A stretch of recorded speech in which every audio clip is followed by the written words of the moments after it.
প্ৰগতি পুথিভঁৰাল আৰু অধ্যয়ন কেন্দ্ৰৰ সপ্তম বাৰ্ষিক প্ৰতিষ্ঠা দিৱসৰ লগতে স্মৃতিচাৰণ সভা 2016 চনৰ 16 ডিচেম্বৰত এটি শোকাবহ দুৰ্ঘটনাত প্ৰাণ হেৰুৱাবলগীয়া হোৱা সোণকানী গাঁৱৰ বিশিষ্ট সমাজকৰ্মী প্ৰয়াত সোমৰাম তালুকদাৰ আৰু তেখেতৰ পৰিয়ালবৰ্গৰ স্মৃতিত বৰবৰী শিৱদুৰ্গা থানত গঢ় লৈ উঠা থুপাই থোৱা ধনৰ দৰে জ্ঞানৰ ভঁৰাল প্ৰগতি পুথিভঁৰাল আৰু অধ্যয়ন কেন্দ্ৰৰ সপ্তম বাৰ্ষিক প্ৰতিষ্ঠা দিৱস আৰু প্ৰয়াত সোমৰাম তালুকদাৰ আৰু পৰিয়ালবৰ্গৰ স্মৃতিচাৰণ সভা 16 ডিচেম্বৰ 2024 ইং সোমবাৰে দিনটোজোৰা বৰ্ণাঢ্য কাৰ্যসূচীৰে অনুষ্ঠিত কৰা হয়।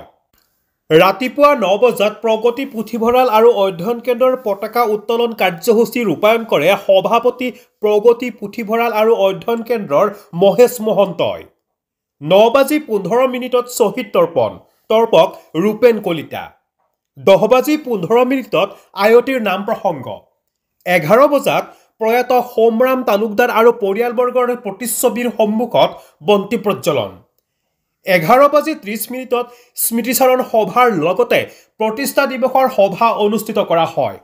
উক্ত সভাত সভাপতিত্ব কৰে মহেশ মহন্তই। আদৰণি ভাষণ প্ৰদান কৰে প্ৰদীপ ভট্টাচাৰ্যই। উক্ত অনুষ্ঠানৰ স্মৃতিচাৰক ক্ৰমে ডক্টৰ সত্যেন্দ্ৰ ডেকা আৰু মনোৰঞ্জন শৰ্মা। মুখ্য অতিথিৰ ভাষণ ৰাখে ডক্টৰ বীৰেন ডেকাই। ইয়াৰ পিছতে আমন্ত্ৰিত অতিথি হিচাপে ভাষণ প্ৰদান কৰে নৃপেন্দ্ৰ চন্দ্ৰ কলিতাই। প্ৰাচীৰ পত্ৰিকা উন্মোচন কৰে যুৱ ব্যৱসায়ী হাইটেক কম্পিউটাৰৰ স্বত্বাধিকাৰী মৃণালজ্যোতি শৰ্মাই। ভাষণ প্ৰসংগত যুৱ ব্যৱসায়ী মৃণালজ্যোতি শৰ্মাই কয় যে কিতাপ আৰু পঢ়ুৱৈ অবিহনে এটা জাতিৰ ইতিহাস উকা দলিলৰ নিচিনা। আৰু তেওঁ কয় যে এনে অনুষ্ঠানে ছাত্ৰ ছাত্ৰীসকলৰ ভৱিষ্যত জীৱন গঢ়াৰ পথ নিৰ্ণয় কৰোঁতে সহজ হৈ পৰে। এজন শিশু উপযুক্ত নাগৰিক হ'বলৈ হ'লে স্কুলীয়া শিক্ষাৰ লগতে এনেধৰণৰ শিক্ষা দিয়াটো বৰ্তমান সময়ত প্ৰয়োজনীয়তা আছে। আজি এই অনুষ্ঠানত বিশিষ্ট কৌতুক অভিনেতা ননীগোপাল বৰ্মনো উপস্থিত থাকে।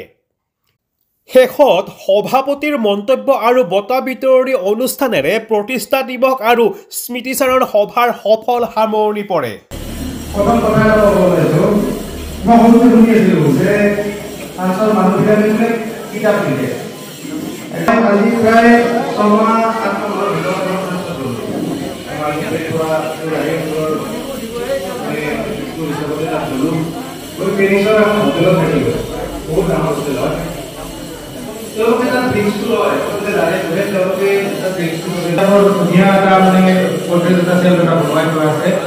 বিভিন্ন ধৰণৰ ভাষাত লিখা কিতাপ আছে আৰু ওপৰত তেওঁলোকৰ ভাষাৰে লিখা আছে পঢ়িব পাৰে বুলি কিতাপ দিয়া। মই এতিয়া হঠাৎ ভাবিলোঁ যে এনেকুৱা এটা পৰিৱেশত যে কিতাপ ৰাখি মানুহে কিতাপ পঢ়ে, এইটোতো আমাৰ এইফালে কিতাপ পঢ়িবৰ বাবে মানুহৰ কিমান কি মানে কোনোবাই ডেস্ক মানে টেবিল পাৰিব, চকী পাৰিব, তাত বহিব, কোনোবাই গছৰ তলত বাছি ল'ব, বিভিন্ন পৰিৱেশ লাগে। কিন্তু তেওঁলোকে এনেকুৱা এটা পৰিৱেশত কিতাপ পঢ়ে, নিশ্চয় পঢ়ে, তাত আছে মানে নিশ্চয় পঢ়ে মানুহবিলাকে। মই দেখি আচৰিত হৈছিলোঁ যে আমি কিমান ফৰ্মেলিটিজ মেইনটেইন কৰোঁ আৰু তেওঁলোকে কিতাপটো য'তে ত'তে পঢ়ে। মানে সঁচাকৈ তেওঁলোকে এটা পঢ়ুৱৈ, মানে তেওঁলোক সঁচাকৈ পঢ়ে, পঢ়া জাতি, কিতাপ লিখা জাতি, কিতাপক ফলোৱাপ কৰে, কিতাপবিলাকক সংৰক্ষণ কৰে। কিন্তু আমিতো আমাৰ জাতিটো মোবাইলৰ পিছত দৌৰি আছোঁ, কম্পিউটাৰৰ পিছত দৌৰি আছোঁ। তেওঁলোকেতো তাতো আগবঢ়োৱা, তেওঁলোকৰ আজি দেশত কি নাই। যদি আমি চাব যাওঁ টেকনিকেলি তেওঁলোক বহুত ডেভেলপ হয়, তথাপিতো কিতাপৰ সেই চেপটো দেখি মই অভিভূত হৈছিলোঁ আচলতে, সেইকাৰণে আপোনালোকৰ লগত শ্বেয়াৰ কৰিলোঁ। দ্বিতীয় কথা মই ক'ব ওলাইছোঁ কি, জাতি এটাৰ ইতিহাস, কিতাপ মানে পুথিভঁৰাল হওক বা পঢ়ুৱৈ হওক বা কিতাপে হওক, কিতাপ পুথিভঁৰাল পঢ়ুৱৈ সেইবিলাক অবিহনে জাতি এটাৰ ইতিহাস এখন উকা দলিলৰ নিচিনা মোৰ হিচাপত। কাৰণ চাওক, মই কথাটো গভীৰভাৱে আলোচনা কৰিব গ'লে, আমি যেতিয়া প্ৰথম কম্পিউটাৰৰ লাইনৰ লগত জড়িত কৰিবলৈ গমে পাইছে, মোক চিনাকি কৰি দিওঁতে কৈছে, আমি প্ৰথম যেতিয়া কম্পিউটাৰ শিকিছিলোঁ, তেতিয়া আমি মানে আমাক যেতিয়া শিকাইছিল ছাৰসকলে, তেতিয়া আমি বুজিছিলোঁ যে ছাৰ কম্পিউটাৰটো চব ৰাখিব পাৰি, আপোনালোকৰ ইয়াতে আমি পঢ়িব আহিছোঁ, কি দিছোঁ, কি দিছোঁ, কি বা কিবা যদি আৰু বেলেগ কিতাপো আনিছোঁ, ইয়াতে আপোনালোকৰ লৈছোঁ, বহি লৈছোঁ, চব হিচাপ ৰাখিছে। যদি ছাৰ কম্পিউটাৰটো নষ্ট হৈ যায় কি হ'ব? কৈছে যে এইটোৱে অসুবিধা, সকলো বস্তুৰ অসুবিধা থাকে, সকলো বস্তুৰ অসুবিধা থাকে। কম্পিউটাৰৰ অসুবিধা কি যদি হঠাৎ নষ্ট হৈ যায় আমি সকলো ডাটা হেৰাই পেলাম আজিৰ মানুহে কয় যে মানে ইণ্টাৰনেটত বিচাৰিলে সকলো পোৱা যায় কিতাপৰ আচলতে কি জানে কিতাপত একোটা ব্যক্তি একোজন ব্যক্তি আৰু ব্যক্তিত্বৰ সমাহাৰখিনি প্ৰতিফলিত হৈ থাকে কাৰণ যিজন মানুহে কিতাপখন লিখিব তেওঁ নিজৰ সেই সময়ৰ যিবিলাক ভাৱধাৰা সমাজৰ কেনেকুৱা কি চিষ্টেমত সমাজখন চলি আছে এইবিলাক বস্তু কিতাপখনত কিছু পৰিমাণে হ'লেও প্ৰতিফলিত হয় আৰু এইখিনি বস্তুৱে কিতাপখনৰ মাজে সংৰক্ষণ হয় হাজাৰ হাজাৰ বছৰলৈকে আজি ধৰক আমাৰ মানুহে কয় যে আমি ইণ্টাৰনেটত সকলো ডাটা পাওঁ আমাৰ কিতাপৰ প্ৰয়োজনে আমি পঢ়িব পাৰোঁ কিন্তু যদি ধৰক যুদ্ধ বিগ্ৰহ নানানটা প্ৰাকৃতিক দুৰ্যোগ হৈ থাকে পৃথিৱীখনত যদি আমাৰ য'ত আমাৰ চাৰ্ভাৰ আছে গুগলৰ চাৰ্ভাৰত বা তেনেকুৱা যি চাৰ্ভাৰে নহওক য'ত আমাৰ ডাটাবিলাক ছেভ আছে যে আমি অসমীয়া জাতিটো কি সেই যদি চাৰ্ভাৰটো নষ্ট হৈ যায় আমাৰ পিছৰ প্ৰজন্ম ক'ত পাব যদি কিতাপ নাথাকে কিন্তু এনেকুৱা এটা পুথিভঁৰাল 500 বছৰ পিছত ধ্বংসস্তূপৰ মাজতে আমাৰ কিতাপ পোৱা যাব য'ত এজন মানুহৰ ব্যক্তিত্বৰ পৰা অন্তৰ্ভুক্ত হয় যে সমাজত সেই সময়ত কি চলি আছে এইখিনি আমি নিজে উপলব্ধি কৰোঁ আৰু উপৰোক্ত বক্তা আমাৰ মহাশয় ছাৰে কৈছে যে মই মোবাইলটো সৰু মোবাইল লৈছোঁ হয় কিন্তু এটা বস্তু টেকনিকেলো লাগিব স্থান লোৱা বস্তু নহয় যন্ত্ৰ মানুহক সহায় কৰে যেনেকুৱা আমি আগতে খোজকাঢ়ি গৈছিলোঁ বহুত সময় লাগিছিল এতিয়া যন্ত্ৰ প্ৰয়োগ কৰিছোঁ আগত গুচি গৈছোঁ আমি যিকোনো এটা কিতাপ বা আমি অসমখনৰে আমাক বিদ্যা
নলবাৰীৰ পৰা উৎপল কাশ্যপৰ ৰিপৰ্ট ইত্যাদি A to Z।